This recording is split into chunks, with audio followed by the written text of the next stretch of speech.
welcome to the Mandcave. It's the only podcast hosted by two best friends with absolutely nothing in common except their first names. I'm Mandy Fabian. And I'm Mandy Kaplan, and each week we test the limits of our friendship by arguing over movies, streaming, Six Flags, everything under the sun. Grab a couch. Let's get to it. Wait a minute, cut this shit.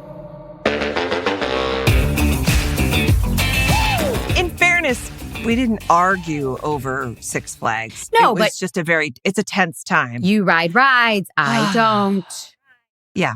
Yeah. Yeah, it's true. We do it very differently. We both wanted to throttle every employee at Six Flags. So we had that in common. Which is unfortunate because a lot of them are young kids. But it's more of I think it's a CEO failure, guys. It's not just, we should stop talking about it, but maybe they'll send us a season pass or like a free ride or like they are not going to do anything for us. They hate us. Six Flags is evil. I know. They don't even listen. I know. But the Crazy-anity ride is pretty great. So I'll plug that. Okay. I have been dying to tell you about a recipe. Okay. We haven't talked recipes in a while. No. And I made, so everyone knows I don't eat carbs, blah, blah, blah. So annoying. Mm-hmm. So I found a recipe called egg roll in a bowl. Okay. And it's like the filling of an egg roll, bowl style. I served it over rice for my boys. I didn't have any rice. It was a pork recipe, but you could make it with a vegetarian crumble so easily. It's tons of cabbage and carrots and scallion in this ginger garlic delicious sauce. It was so good. Oh my! The whole family was like, it's like emptying egg rolls, and it was so good. Fantastic! I love that. Yes. I finally, for the first time, we're doing recipes. Guys, this isn't really normal. Like usually we talk about our go-go dancing days and stuff. So hang with us. But I did like a pesto primavera for the first time in my adult life. And it went over like gangbusters. I love pesto and I love making them. And my boys have both told me they don't care for pesto anymore. Oh, no. What? Oh, God. It's sad but true. When are you moving out? Yep. I have been slowly. Yeah. They don't notice. I call it cleaning. Yeah. That's the way to do it. I've had a storage space for years, but I hope Patrick doesn't take that personally because he's listening, It's just to get rid of stuff, sweetheart, not you. Although don't worry about it. I have to say, do you guys know about this home swap thing? I have been that's my new porn. I got off Redfin because who can afford to go actually buy real estate? It's insane. But my new porn is home swap websites. Oh, this is a thing. I'm giving her the quizzical, huh? Yeah. Look. Mm-hmm. So you can actually sign up for these websites and meet other people who also have homes in cool cities and be like, hey, I want to go to Paris for 2 weeks. Do you want to come to LA for 2 weeks? And they're like, sure. And it can be simultaneous. Or you go, I have to go visit my relatives for 2 weeks, in Boston. So why doesn't somebody come and stay in my house? And then you get points. And then you can use those accrued points to go stay in Spain or Greece or Hawaii or Dallas. That's so cool. I mean, you could go to Dallas. You know what I'm saying? There's a lot of choices. No one wants to go to Dallas. No, I bet somebody would. I mean, I think Dallas I've is spent nice. time in Dallas. All right. Yeah. I think I prefer Austin, but, haven't been to Dallas in a while. They have a Six Flags there. Oh, perfect. Mm-hmm. Because that's what I want to do. I want to go to other cities and go to Six Flags. Six Flags, if you will sponsor us and give us a good experience, we, the Mandys, the famous world-renowned Mandys, will travel to Dallas and go to Six Flags. Sure. Yep. By Six Flags, you mean Dealey Plaza and the Sixth Floor Museum, right? That's my jam. Okay. Definitely. I've never heard of Home Swap, but that sounds like a very bright idea if it really works. But can people just trash their home? That's not how it works. It's like another home swap website is called More Accurately People Like Us. And it's a whole thing where it's like, listen, if you're not precious about your, you know what I mean? If you're like, yeah, I get it. I'll stay in your house. You'll stay in mine. We're all friends here. There is a certain amount of trust. And I think people probably sign waivers. I don't know. I'll get back to you. We'll see. Okay. I'll message you from Zimbabwe when I'm swapping there. Oh, perfect. Yes. Mm-hmm. It's like a wife swap, but with homes. Yeah. Okay. Yeah. And I haven't really found I would do a wife swap. You would? Is that weird? I would totally love to step into somebody else's life for a week and see what it's like. Sure. And if their kids are obnoxious, I would want to break them like horses. Like I want to get in there and I'd want to go in and life coach everybody. That sounds so nurturing and wonderful. That's oh yeah. They should make a show like that. They've made several. I want to be super nanny and wife swap and all of it all in one. Oh, you are. You are. Oh, yeah. Bless your heart. I guess that would be a great way to, maybe we could combine the two. You know what I mean? I want to stay in Paris and I want to discipline your children. Exactly.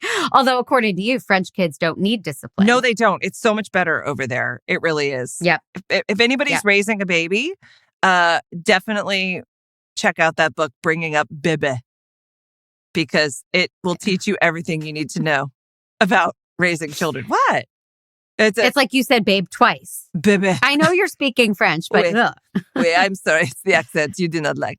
I'm listening to a book called The Paris Apartment, and it's just a fun Lucy Foley murder mystery, basically. Oh. And it takes place in Paris, and one of the French accented narrators was saying, I was listening to that song by the Yeah Yeah Yeahs, and I was like, wouldn't they be the Wee Wee Wees? Oh, God, that is sublime. That's got to feel real good. And I think I said it out loud on my walk this morning. That entertaining myself and the neighbors, Oh, that makes it even better. I love that. I'm listening to Randy Rainbow and his book, Playing with Myself, and I've really loved it. I feel like I'm spending personal time with him. And now he's getting real famous, and all of his stories are like, and I had the pleasure of, and I went here, and I'm getting a little bit jealous, if I'm going to be honest. Yeah. I'm like, I liked it better when you were struggling, and now I'm just hearing about all of your luck. Right. And his journey was interesting because he didn't pay a lot of dues in the industry whatsoever. No. He said, when I moved to New York, I didn't audition. I didn't put myself out there. Yeah. I just started making a couple funny videos that caught fire. Yes. And then I took over the world. That's exactly right. He created a different path. I admire the hell out of him and he works really hard. But yes, part of me is like, what? You didn't wait on long equity lines with people like me and, Yeah. So. Yeah. It's pretty amazing. He was like, I'm going to be surrounded by Broadway my entire life. To be fair, he knows a lot more about Broadway than I do. Like, that's not a job I could do. Sure. And if you wanted to go interview Broadway people, you could, but that would mean standing in lines, and you hate lines. So sure, you can't share Randy Rainbow's path. I don't want to. I mean, although his videos. The idea, if I could marry him and become Mandy Rainbow, that would be. Oh my God, why hasn't that happened already? He's looking, he's single, looking to mingle, apparently. He is single. He says that very clearly. Yeah. Okay. So maybe you're the answer. I don't see any issues with that romance whatsoever. Not right offhand. No. Okay. But I'm a dreamer. Speaking of dreamers, I don't know. That was a terrible segue. But I know. Because she's kind of a dreamer, the main character in Not Dead Yet, which is what we watched this week.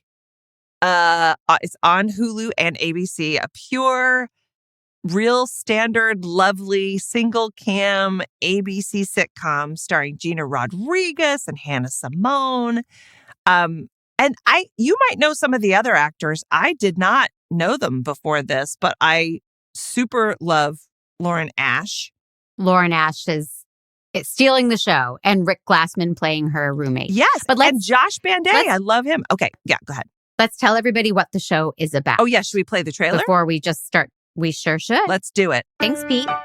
After 15 years as a journalist, I've learned it's important to grab the reader's attention with a catchy headline. Local woman ruins own life. 5 years ago, Nell Serrano threw away a promising career to move to London for a man. Now she's back, and the weird roommate she met on Craigslist is not passive-aggressive at all. I'd like to do a proper kitchen table. There's plenty of places you could eat. Eat in your bedroom, or you could eat on the couch if you put a blanket down. You could even eat in the bathroom if you're a monster. All right. You are late, but I told everyone that your phone was still set on UK time and that you were donating blood. Okay, so act kind of woozy. Oh, God. Oh no, hide me. Yeah, now Lexi is your boss now. What? I know, I'm so sorry. I know that I can be kind of harsh, intense, and attractive. So, what are you gonna put me on? City Bee? Crime Bee? The deadbeat. Oh my God, you're putting me on obituaries? Everyone has a story, and it's your job to find it. Don't you come any closer, I will kill you. Don't bother. I'm already dead. Oh my God, you're my obituary? Ta-da! Nope. No, I do not see dead people. Are you okay? I just got home and I heard you scream. Fun fact, you're the only one that can see me. No! Yep. No! Yep. No! No! No! I don't know the trailer by heart, so I just want to make it clear. Gina Rodriguez has had her heart broken and gone back to the local newspaper where they said, we'll welcome you back, but you have to write the obituaries. And for some reason, whenever she's writing an obituary, the person she is writing about shows up as a ghost and haunts her until the obituary gets published, and then she can move on to the next ghost. Yes. And it was inspired by a book, which I haven't read yet, but I'm dying to read it. Confessions of a 40-something F up. What? Okay. I have a big issue right off the top. Did you read the book? No. Oh. The book is called what? Confessions of a 40-something. Fuck out. And then Hollywood gets their hands on it and makes it an early 30s something. Gina Rodriguez is 37, but she looks 30. Yeah, that's adorable. Mm-hmm, that's true. So why do they age it down? Yeah, that's a good point. Damn you, Hollywood. I 1,000% agree with that. It didn't occur to me till now, but I'm always writing things and people are like, well, how old are they? I'm like, does it matter? I don't really think about age like that. You don't see age. I don't see age. Right. But that's or musical talent. I don't see that either. We're all one. But yeah, I agree with you. I think they should keep it a 40-something. I just assumed that Gina Rodriguez was 40-something in this thing. Nope.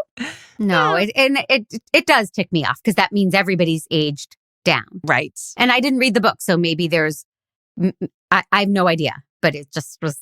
It does lower. I would rather watch a cast full of 40-somethings or a woman in her 40s dealing with the newspaper being run by people in their late 20s, early 30s. Oh, that's interesting to me. Really have got to start running some shows here. Your insights on television are pristine. They really are.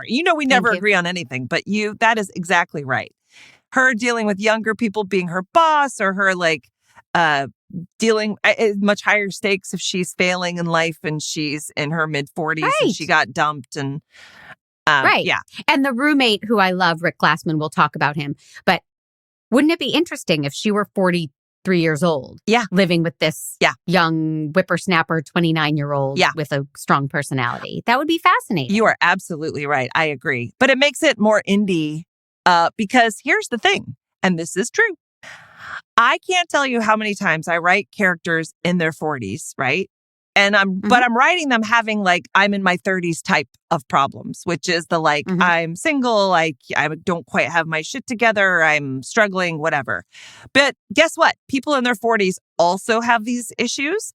But if you write people in their 40s struggling, the feedback across the board is always yeah, but why don't they have their shit together? What? Do you really believe that somebody in their 40s would still be dealing with this? And I get so mad when I hear that feedback because I'm like, what are you? Yes. People don't get their shit together. People still struggle, or they thought they had their shit together and then they have to pivot when they're 40. Of course.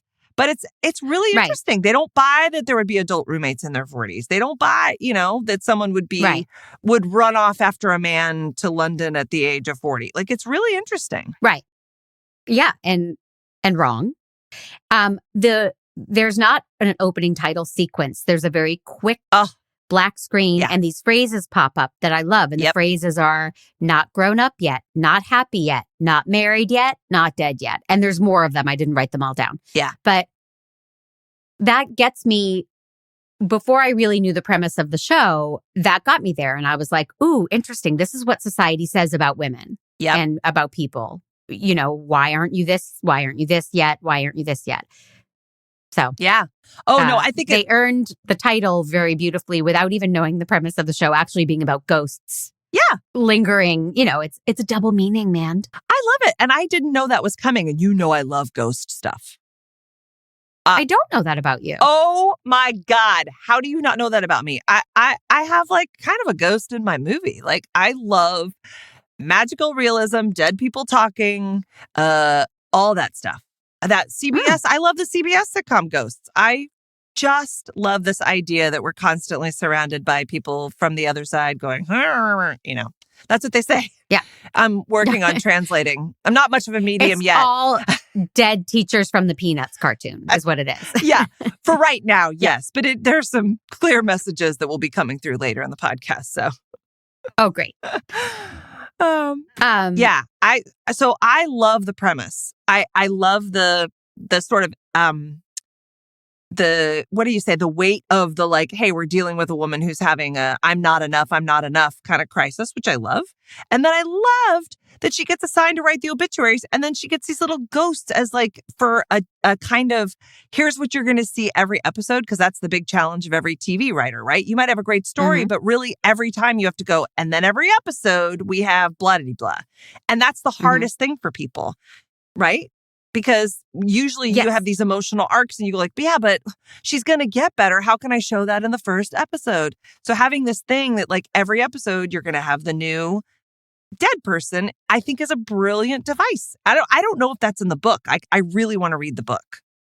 Yeah, I have no idea about the book, but I will say that everything in this show is something we have seen before. This is a very hybrid show. This is, you know, All of Me with Steve Martin and Lily Tomlin meets Sex and the City. It's a very familiar feeling thing. And that worked against it for me in the beginning. I didn't know it was about dead people because I didn't watch the trailer. I just clicked play. Yeah. So I thought, oh, she's not dead yet. She's not married yet. Got it. She's going back to the paper. And then Martin Mull shows up as her first ghost. And that's when I started to enjoy the show. Before that, it was very familiar. Oh, yeah, and, yeah. You know, and the characters are all familiar. And I'm not a huge fan of some of the performances. But then Martin Mull shows up, who I just love. I've loved him my whole life. And he grounded the whole thing, right? He had this character with deep regrets. And now he's haunting her. Yeah. Because he misses his living wife. And it just, the whole thing dropped in to a better tone, a better pace, a better quality of character for everybody. Yeah. And can we play Pete in that pilot episode, Martin Mull's speech, 1706 to 1754, please? Let me tell you something. I was a prodigy on the piano. I moved to California in the summer of love. I was going to make incredible music. And I ended up writing Yummy Yum. No, Seymour. I know. It's embarrassing. Because I wanted so much more. So I got angry. And I pushed people away. And eventually, I climbed out of my own ass and realized that there were people all around me, living their lives. Not caring about what life should be, but about what it is. And when I got that, everything changed. I mean, look at that woman over there. She's not self-conscious, just enjoying life as it's happening right now. Martin Mull explains the whole thing, but from a very personal place. It doesn't feel like exposition. Yeah. You know, and he's talking about, I had big dreams. They didn't come true.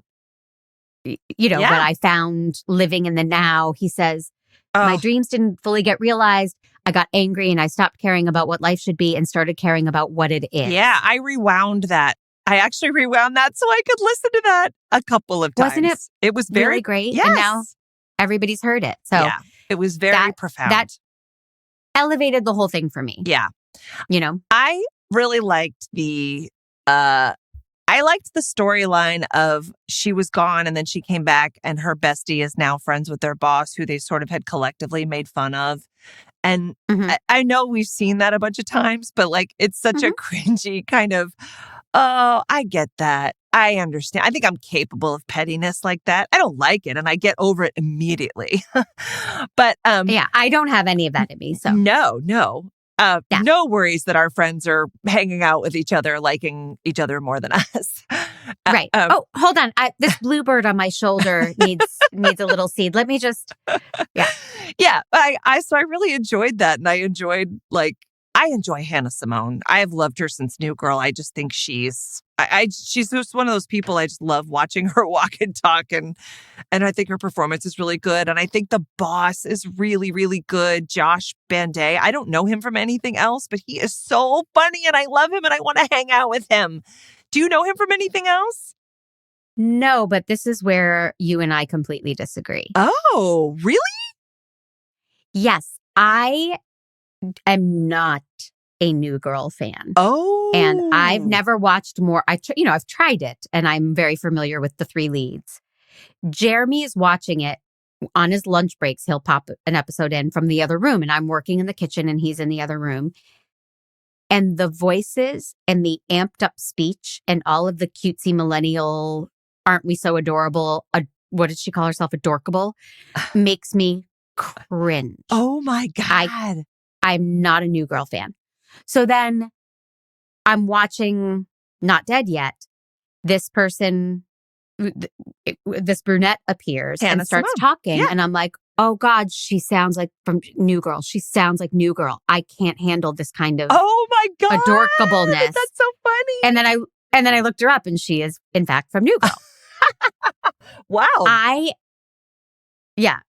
don't care for the whole millennial tone of Josh Banday and Hannah Simone.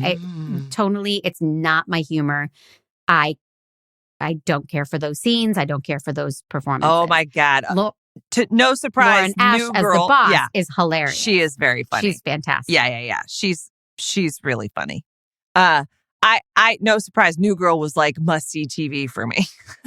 Really? Oh yeah. And I hardly ever watch anything like that, but I know. Loved it. I followed it. I was so into Jake Johnson and Max Greenfield, and oh God, I love them. I just thought it was I like them in other things. And I like Zooey Deschanel in other things. Interesting. It was tonally very forced to me. I'm not a New Girl fan. Oh, well. There, I said it. Well, there you go. Yeah. That just, no. So this was kind of like, I think, pilots are tough. And I think network pilots are really tough because now you're going up against all the much edgier stuff out there. But I think the writing is so good in this. Like the jokes are really solid. Like I actually laughed out loud, which I hardly ever do if it's just me watching, because I didn't watch this with anybody. Right. Like literally me and my laptop watching this, laughing out loud. I not every joke, like there's some misses, but like a lot of really, really good jokes that really kept me going. Like I watched 3 episodes. I was super into it. As did I, because I had a reason for watching the 3rd one. Oh. But I'm not laughing a lot. I laugh at the boss. She's getting great writing and great. She's just evil and moneyed. Puts it out there in a way that I think we've seen a lot of male characters be. Oh, yeah. And she is doing this, she's relishing every moment, and I really like that actress. Yes. But I'm more moved by the show. I guess because it has to do with realizing what you didn't accomplish when you were alive, or, so I'm finding it heartwarming. I love that now Martin Mull's widow is a character. Her name is Cricket, and she runs a wine bar, and she's savvy and smart and kind, and she's formed a very touching friendship with Gina Rodriguez's character, even though they're 40 years apart in age. Yeah. And I'm loving that. I'm not laughing, but I care about them, and I want to see them find happiness and complete their missions and all that. Well, first of all, I think you love a wine bar location. Of course. Yeah, I think that's... And her name's Cricket. That's a great name. It's really cute. I think that Cricket, played by Angela Elaine Gibbs, might be a little upset that you say they're 40 years apart in age. That might... isn't that a bit much? Aren't we more like maybe 20? Or 30? What? Come on. Research department. 40? She's not in her 80s. So... Or Oh, 70s. No, she's in her 70s. She is? Yeah. Oh, my Yeah. God. 1954. That's 70 years. Oh, She's my 70? goodness. Almost. She's almost 70. Okay. Wow. Okay. All right. Yeah. All right. Yeah. And Gina Rodriguez is 37. So, okay, 35 years apart. I'm just trying to protect Angela because she's a big listener. And, She's who I want to have, coffee with. She's so warm and she's great. There's such a light in her eyes. She's great. She was on Hacks too. She's great. Oh, wait, what did she play on Hacks? The guy's mom. The assistant's mom. Oh my God. What? That's the same woman? Yep. Okay. Marcus. I couldn't think of his name. That's really interesting because I love her more on Hacks. She has a totally... You don't like her on this? No. I like her, but I just kind of, I like her, but I'm not, she's a straight woman, right? So she's not super funny and she's very kind and very she's a Disney princess version of this woman, right? Yeah. And this is networky. And so she's, very wholesome and on Hacks, she's very grounded and real and gritty. And edgy and funny. Just and doesn't even seem like an actor. No, I didn't even know it was the same woman because I actually think she's deeply hysterical on Hacks. I love her on Hacks. But this is, I'm like, okay, she's a device. She has a, a device I want to hug. Absolutely. No, she's very sweet. I'm super charmed by the premise. It's at the TV writer person in me that has never been able to create something so clean and satisfying. You know what I mean? Everybody wanted to redo Friends and, you're like, how do you do it? Because it's just people getting together. It's not a thing that you go, this is the show. The hook of this. Right. I love it. I really love it. I think I'm curious what the process was, what they initially pitched and what it turned into, because it is very networky. It's very friendly. Yeah. And I don't like that there's VO at the top and the back end that is completely Carrie Bradshaw. Yeah. She's a writer at her computer at the end being like, you know what I learned this week? I wish it were edgier than that. That makes me, I have a question. A I really wonder, this is true for everything right now with film and television. And I really wonder if they're not trying to find what the middle ground is, right? Because it's there's a whole slew of people that are watching Paramount Plus just to watch Yellowstone, right? And then there's the Conners, which is not super sophisticated. You love the Conners, right? Oh, I love Roseanne. Oh, you love Roseanne. I can't watch the Conners. Don't like the Conners. Yeah. And but maybe the Conners is a huge hit. But it's not a super sophisticated, edgy comedy. It's more straightforward. It's very typical multicam kind of thing and beloved because people Roseanne know the was characters. edgy.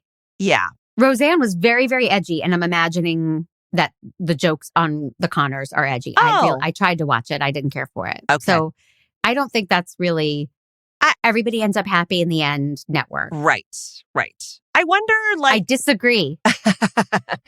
Well, to be honest, I haven't watched a lot of the Conners, so I can't really speak as an expert. But I do think it's interesting, how networks are faring because you really can't compete with cable.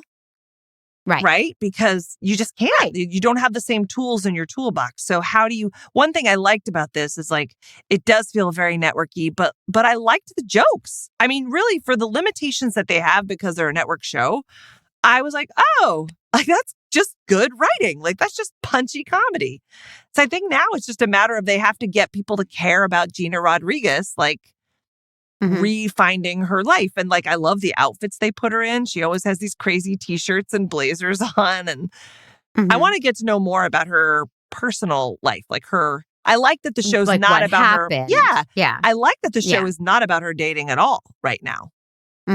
That's kind of refreshing. No, that'll come up though. Yeah. It feels like it's coming pretty darn fast. It will, but it's nice that that's not the thing where she's am I ever going to find someone, Right. See, and for me, the writing and the jokes are much more my speed on Animal Control. I find that show laugh out loud funny. I find this one heartwarming, with the occasional smile. It's not making me laugh. Yeah. But, they're very different feels. But So I agree. funny. They're both network shows that are finding some happy medium, Yeah. To give people what they want, but they can't get away with everything that you can do on streaming and cable. So I agree with that assessment. For networks, their whole business model relies on numbers and people watching, right? Because they're supported by advertisers. So they have to service this audience that cable streamers don't. And that's right. Really, I find that really I feel for them because they can't, there are no numbers because of streamers. It's just not, it's not whether or not the sitcom is good or broad enough or there's nothing that you could say about it that's going to make it better or worse for numbers. It's just a matter of there's so much content. Nobody really has numbers right now because everybody's watching all these different things. It feels like I don't know, I don't know the inside workings of all that, but it feels a little bit like how can you know what's really a hit? Although they do say that Yellowstone is a very big hit. I've heard that as well. The writers behind this also did a show that I loved, which didn't last, called Don't Trust the Bee in Apartment 23, which was so much edgier than this. And I loved it. So, I did not.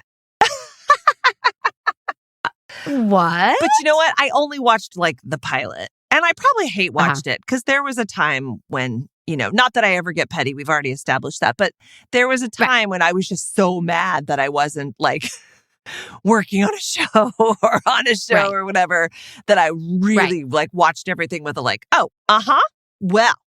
Yeah. So this how we all do it. Oh, yeah. So the third episode that you brought up, I watched it because I love Brittany Snow. Oh, I have always found her to be so adorable and charming and talented and good at everything she does. And she did not disappoint. She plays the mean girl from high school who dies. And this was one of the times I laughed out loud. She's taking a selfie on a hike on top of a cliff and she falls. And she says, but I managed to post my death selfie on the way down. So, and she went for it. She was commenting on millennials in a way I loved and on influencers. And I'm saying the writing was good. Yeah. The writing was really scathing about what's wrong with that whole generation and social media. And I enjoyed it. I love her. And actually, I was like, whoa, why is Brittany Snow doing television? I've never seen her on a TV show. I feel like she's a movie star. Am I wrong? She is, but she's done a lot of TV. She has? She had a show called American Dreams for years and Oh, before she was a movie star though. Yeah, I mean, she does it all. I think she does a lot of TV still. Oh, well, what do I know? I thought she was just... What do you know? I'm looking her up. You thought she was just Pitch Perfect? Ayo. Maybe that's it. Yeah. She is. Oh, yeah. Yeah, she's great. And I like that dilemma they posed in that. How do you write a respectful obituary honoring the life of someone that you know to be a piece of shit? Oh, yeah. And that's what Nell was wrestling with. How can I write this? Yeah. She was awful. And I found that to be interesting and, a solid setup for the episode. Yeah. Yeah. It's very satisfying, the things that makes you question, because people about their life and how they lived it, and then watching her sort of figure that out. I am loving the dynamic with her and her, what do you call it now? It's not, they say Asperger's in the first one, and then it's autistic something spectrum. His autism spectrum disorder. Autism spectrum disorder. He's funny. He's very funny. Yeah. He could win a Josh Groban lookalike contest. Yeah. Let's just call a spade a spade. He's so Josh Groban-esque. He's a very good actor. Mm-hmm. And they initially got in an argument where she's like, are you Asperger's or something? And he was like, yes, I am. And it got very politically incorrect, the way they were referring to it. And then the character comes back and he's like, just so you know, it's called the autism spectrum disorder. We don't say Asperger's anymore. And I thought, well, what a great way to handle that. Yeah. Let them say the things we all say when we step in it and we don't mean to. And then teach us without I thought that was well done. I didn't Yeah. finish my sentence. Teach us without lecturing or having it seem exposition-y. Yes. You know? Yeah. And it wasn't like a big dramatic moment. He just corrected her No. and she was like, oh, sorry. Okay, got it. Mm-hmm. Yeah. Mm-hmm. I love. But I know you're not a Big Bang Theory person, but he is Sheldon Cooper. Yeah. They're ripping off so much of Sheldon Cooper.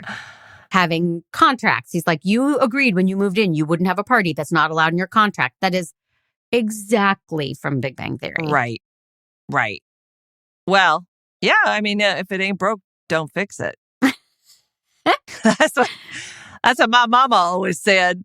No, you know, like I hear that, but like there's a lot of prototypes, but it makes me laugh. I enjoy. There's something that feels fresher about it, like his whole thing with the poop bags and him being very.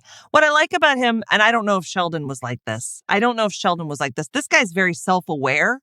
I once I was working on a creative project with a guy who's like super math, and he, you know, is very upfront about his autism spectrum disorder, like very upfront. He will say to you right away, oh, and I don't read cues. So you have to tell me exactly if this is annoying, if this is you have to tell me. I don't understand subtext at all.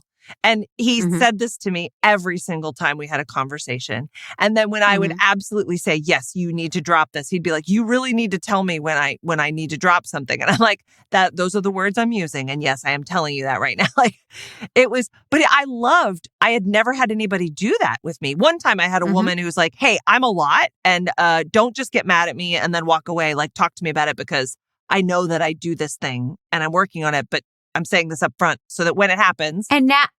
And here we are 25 years later after I said that. Right? It all worked out. It did. Yeah. Yeah. I don't get mad and just talk. Well, I still talk about you behind your back, but that's just because we're on a podcast together and you know, people want to hear the dirty behind the scenes dirt. Well, how could they hear dirty behind the scenes dirt about the Mandcave? Oh. Out of curiosity. Is there a way to get in on the action? There actually is. There's a place you can go. It's called the Discord, guys. It's a group chat. Mandcave.com/Discord. We post videos and pictures and crazy, funny one-liners. I mean, really primo stuff. Like if the writers... and just, we all just chat with each other. It's fun. Well, and I was specifically thinking of becoming a Fandy. Oh, yes. So if you go to mandcave.com/Fandy, $5 a month gets you, we do a pre-show where we talk about the real dirt and it gets you a birthday message and all sorts of fun bonus content from the Mandys. So that's what I was thinking. I didn't read your mind. If you want the real, no, that's okay. If you want the real behind the scenes stuff, become a Fandy, mandcave.com/Fandy. Yeah. Thank you. We should tell them everything, don't you think? The Mandcave is a production of True Story FM, music by Ian Post, engineering by Pete Wright. Thank you, Pete. And we've already said the thing about the Fandys. And also, guys, we have merch. You should check out our merch. We have mandcave.com/merch. A lot of the one-liners and fabulous jokes that happen in the Mandcave end up on coffee mugs, and it is the joy of my life. So if you want to take us with you to work, although nobody really goes to work, take us to your Zoom. Please do go get your merch at mandcave.com. And if you're listening on Apple Podcasts, please write a review for us. Yes. We will give you a shout out on the air. We love reviews because that's another way to hear from people what they like and what they're thinking. Yes, yes. And we're all about feedback. Like we say we're independent artists, but really we're just whores for your appreciation. So thank you. I think we've made that abundantly clear. Have we though? Have we? I feel like we need to do a YouTube video about it. Okay. Well, you know what is not dead yet is this game that we're about to play. Yeah. Or are we skipping man jobs intentionally? God, no. Sorry, we jumped ahead we jumped to the. It went out of order. A segue, and you know I love segues. I know. Usually, I'm more playful and spontaneous than this. I'm so sorry. No. You're very rigid. Let's give it man jobs. Let's give it man jobs. I'll go first. I really like it. Honestly, I give it 4 man jobs because I love the writing. I love the actors. I love that there's a little bit of heart in it. That's the thing that's usually missing for me from just standard, straightforward comedy is like, even though I laugh and I think it's fun, it doesn't make me go back like an episode of Succession or Severance or any of the other S shows. Succession, the most full of heart show on TV. Oh, the drama. You want... I know. I love watching those people suffer and knit at each other. And I don't know why they're so horrible to each other. And I love it. I love it. It's also funny. It makes me laugh. It's horrible. And I love it. It is funny. Yeah. No, I would give this 3. And I do enjoy the heart. It's not making me laugh, but it is making me feel and care and want to see what's happening to these people. But you said usually heart is missing. And we've written together. You know, I never want heart. That's true. I want don't. fart jokes, and I want dirty references, and for some reason, cruelty to animals. That gets me going. You love it. Yeah. So, right. So I think that I think it's a good marriage of heart and humor. Yeah. And it's a big hit for ABC, I think, and people are liking it, and I hear good feedback. So yeah. I think I see the reasons for that. Yeah. And I'm glad for that because I want more sitcoms. Always, I want more sitcoms. Yeah. With female leads and voices, and they're like 22-minute episodes. It's real, like a little dip into something fun, and you get a few laughs, and then you're out and on with your day. It's real good. And I will say, and if it gets go ahead. If it gets a season 2, the guest stars will be exciting to see who's coming. You know, yeah, they got some good people. Because it's just one episode, and it's really the heart of the show is that guest star and what they need to finish before they pass on. Yeah, it's a great opportunity for celebrity cameos. So don't book out, I'm available. Yeah. Don't book up season 2 just yet. I think it's funny. Like, I don't know. You're such a planner.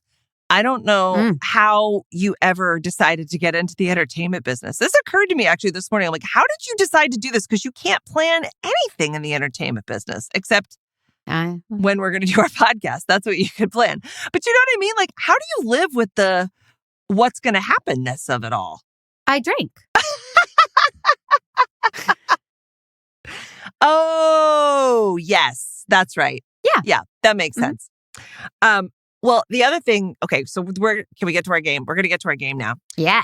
The other thing that I know also gives you, I'm glad you wanted to watch this because I know that like any talk of death and stuff like, is not good for you. Like it's also something that you cannot plan. And you have to be spontaneous. It's largely an improv situation. But we're not going to do any of that. We are going to play a game. You are going to have 60 seconds. I love a timer. I know you do. I'm looking for my timer. Ugh. Where's my timer? Oh, here it is. Okay. I'm going to set the timer. Yeah. I am going to give you clues on shows, either television shows or movies that have either dead or death in the title, or they are about death-related things. Okay? Okay. And you are going to have to guess these in 60 seconds. I have quite a few of them, but I'm very confident I have quite a few because you're really good at this stuff. So, to quote Monica Geller, I love a lightning round. I'm so good at lightning rounds. You are. Okay, are you ready? I think you're going to nail this. I think they're going to be blown away. Ready? And go. Christina Applegate. And the Netflix show. Dead yes. This is I Want My $2. A movie from like the 90s. That was the famous John Cusack was in it. Okay, we're going to pass. Say anything? Nope, we're going to pass on that one. All right, Hugh Grant. Better Off Dead. There you go, Better Off Dead. Hugh Grant. 4 Weddings and a Funeral. Yes. This is the famous zombie TV thing that's been on forever, AMC. Walking Dead. Yes. This was the one where William Hurt plays a corpse. And then Mary Kay Place is in it, and Glenn Close and Kevin Kline. Big Chill. Yes. This is Meryl Streep, Goldie Hawn. She Devil. Bette Midler. No, it's she dies. She takes a youth serum to come back to her boyfriend. Pass. Okay, we'll pass that one. These are vampires who have a funny show, and it's Taquito Wakahade. The show. Oh, What We Do in the Shadows. Yes. This is My Oh Captain, My Captain. Dead Poet Society. Yes, this is I See Dead People. Sixth Sense. Yes, this is a Nicole Kidman movie. Oh, we're up. Okay. Dead Calm. Okay, I'm going to count that one. All right, you did great. So you got... Okay, big correction. What? William Hurt didn't play the court. Kevin Costner was Oh my the court. God, I'm William an Hurt asshole. was the... I'm so sorry. I said the wrong thing. I would have gotten like 4 more. Would you have? Okay. Well, we went over a few seconds. So, all right. Okay. No. Well, you actually did great. You got almost everything. You got Better Off Dead, which I had passed initially. The only one you missed was Death Becomes Her. That's what it's called. Yeah, that's a tough one. Okay. And I honestly didn't totally know the plot. I don't even think I've seen it. I love it. Maybe I saw it a while ago. But I remember that Meryl Streep it. and Bette Midler were in a comedy and it didn't, I don't know if it went. So I don't think you're correct about that it was Bette Midler. it was. It was Meryl Streep. You looked it up? I did. Meryl Streep, Goldie Hawn, and Bette Midler. It was the three of them. Becomes Her, Bette Midler? Yeah. And Bruce Willis, I just saw. And it was directed by Robert Zemeckis. God, if I die, I want to come back as Robert Zemeckis because he got to direct the very, very best of the best. I don't see Bette Midler's name. I hate to be a stickler. Really? There's no Bette Midler. What? Yeah. I Googled It was it. Meryl Streep and Goldie Hawn. It didn't say Bette Midler? Maybe No. I read an article or something. Oh, that's really weird. Deborah Jo Rupp, who I enjoy. Oh my God. No Bette Midler. God, I'm on fire. Being right all the time is Where did... so satisfying. Oh my God, you're right. Where did I see Bette Midler's name? Maybe I did. I'm sorry. Well, there you go. Then I guess technically you would have gotten that one too. That was really well done. I appreciate you. Oh, Yeah, God, congratulations. I love a lightning round. Yeah, Thank you. you're welcome. You just made so many dreams come true. And I'm about to make your dreams come true. Okay, I feel sarcasm, but let's hear it. As referred to last week when we recorded, we are going to watch Schmicago. Oh, Schmicago. Oh, great. Great for you. We'll see how I feel about it. To me, it's like it was created literally just for me. Right? The cast, the music, the references. It was very thoughtful of all those people to put in all that work to make a show just for me. Yeah, I'm going to love it. So thank you. If I loved Up Here, I'm definitely going to love Schmicago. Also because I love that music. If they're going to do that style of music, is that what the deal is? I'll let you discover it. They're going to, in the same way Schmigadoon wasn't only Brigadoon, it was lots of references to other things and takeoffs.